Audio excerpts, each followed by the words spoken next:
বৰপেটা জিলা প্ৰশাসনে African swine ফিভাৰৰ সংক্ৰমণ নিয়ন্ত্ৰণৰ বাবে জাৰি কৰিছিল নিষেধাজ্ঞা। বৰপেটাৰ নিচেঙাত আফ্ৰিকান সোয়াইন ফিভাৰ আক্ৰান্ত ৩৫টাকৈ গাহৰি। বৰপেটা জিলা প্ৰশাসনে সতৰ্ক সংকেত দিয়াৰ পাছতে জিলাখনৰ কেইবাঠাইতো ধৰা পৰিছিল আফ্ৰিকান সোয়াইন ফিভাৰৰ। শেহতীয়াকৈ বৰপেটা জিলাৰ চেঙা ৰাজহ চক্ৰৰ অন্তৰ্গত পশুপালন আৰু পশু চিকিৎসা বিভাগ ৰাজ্যিক পশু চিকিৎসালয়ৰ অধিষ্ঠিত নিচেঙা গাঁৱৰ বামপাৰত আজি ধৰা পৰিল আফ্ৰিকান সোয়াইন ফিভাৰৰ আক্ৰান্ত গাহৰি। জানিব পৰা মতে যোৱাকালি কেইটামান গাহৰি জ্বৰ হৈ থকাত পশু চিকিৎসক খবৰ কৰাত চিকিৎসকৰ দল এটি গৈ গাহৰি পালকৰ ঘৰত উপস্থিত হৈ নমুনা সংগ্ৰহ কৰি গুৱাহাটীলৈ পঠাইছিল। আজি চেঙাস্থিত পশুপালন আৰু পশু চিকিৎসা বিভাগ ৰাজ্যিক পশু চিকিৎসালয়ৰ পৰা জাননী প্ৰদান কৰি জনাই পশুপালক দেৱ কুমাৰ দেৱক অধিক সংক্ৰমণ ৰোধ কৰিবলৈ বৰপেটা জিলাৰ সকলো বজাৰ আৰু ৰাজহুৱা স্থানত গাহৰি পোৱালি গাহৰিৰ মাংস আৰু আনুষংগিক সামগ্ৰী বিক্ৰী নিষিদ্ধ কৰা হৈছে। ৰাষ্ট্ৰীয় ঘাইপথৰ মাজেৰে চলাচল কৰা বাহিৰে জিলাখনৰ ভিতৰত আৰু বাহিৰত গাহৰি পৰিবহণ নিষিদ্ধ।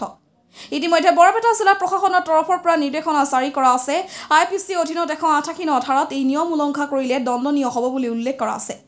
জনসাধাৰণক গাহৰিৰ মৃতদেহ মুকলি পথাৰ জলভাগ বা অন্যান্য উন্মুক্ত ঠাইত পেলোৱাত কঠোৰ নিষেধাজ্ঞা আৰোপ কৰা হৈছে। ইয়াৰ উপৰিও আক্ৰান্ত অঞ্চলৰ 1 কিলোমিটাৰ ব্যাসাৰ্ধৰ ভিতৰত 4জন বা তাতকৈ অধিক লোকৰ সমাৱেশত বাধা আৰোপ কৰা হৈছে।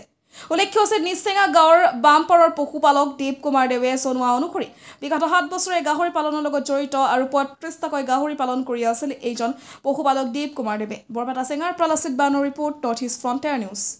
মই গাহৰিৰ ক্ষেত্ৰখনত আপোনাৰ 2018 চনৰ পৰা জড়িত হৈ আছোঁ আৰু বৰ্তমানলৈকে জড়িত হৈয়ে আছোঁ। বৰ্তমান আপোনাৰ ফাৰ্মত কিমানটা গাহৰি আছিল? মোৰ ফাৰ্মত বৰ্তমান 35 গাহৰি 35 আছে। 35টা। এতিয়া কি পজিটিভ ওলাইছে? কিমানটাৰ ওলাইছে পজিটিভ? ASF পজিটিভ ওলাইছে আৰু এটাৰে ওলাইছে। মোৰ যিটো বোৰ্ড আছিল বোৰ্ডটোৰ ASF পজিটিভ ওলাইছে। বাকীখিনি এতিয়ালৈকে দানা চানা খাই আছে মোৰ ফাৰ্মত গাহৰিখিনি। পশু চিকিৎসকৰ ফালৰ পৰা কিবা সুবিধা? পশু চিকিৎসকে মই যেতিয়া ব্লাড কালেকশ্যন কৰি খানাপাৰালৈ লৈ গৈছিলোঁ, চিকিৎসক ছাৰে আহি মাথক মোৰ ব্লাড কালেকশ্যন কৰি দিছে। তেখেতে ব্লাডখিনি কালেকশ্যন কৰি দিয়াত সহায় কৰিছে, ৰিপৰ্ট আনাতে সহায় কৰিছে। তেওঁলোকে যথেষ্ট সহায় কৰিছে। মোৰ প্ৰায় 6 লাখমান টকাৰ ক্ষতি হ'ব। এতিয়া চৰকাৰৰ পৰা কিবা আশ্বাস পাইছে? চৰকাৰৰ পৰা যিখিনি ক্ষতি মানে চৰকাৰী ৰুল মতে যিখিনি মানে কালিং কৰাৰ পিছত দিয়ে সেইখিনি পাম বুলি তেওঁলোকে বিভাগীয় কৰ্তৃপক্ষই জনাইছে মোক। কেতিয়া কালিং কৰিম বুলি কৈছে? অহাকালি কালিং কৰিব। আজি ভেটেনাৰীৰ পৰা মানুহ আহিছে? আহি কি ক'লে? অহাকালি কালিং কৰিব। আজি যিখিনি ধৰক বনোৱা লাগিব বা JCP সেইবিলাক যোগাৰ কৰিব দিছে। সেইবিলাক নিজাববীয়া কৰি মোক তাৰমানে সেই কৰিব দিছে, কিন্তু ছাৰ আহোঁৱে পইচা পাতি যিখিনি লাগে তেওঁলোকে বহন কৰিব। চৰকাৰীভাৱে গোটেই খৰচ বহন কৰিব।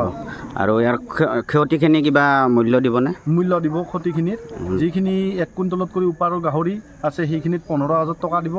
আৰু বাকী তেনেকুৱা যিখিনি এখন লিষ্ট চাৰ্ট আছে সেইমতে জুখি লৈ গাহৰিখিনিৰ ক্ষতিপূৰণটো দিব।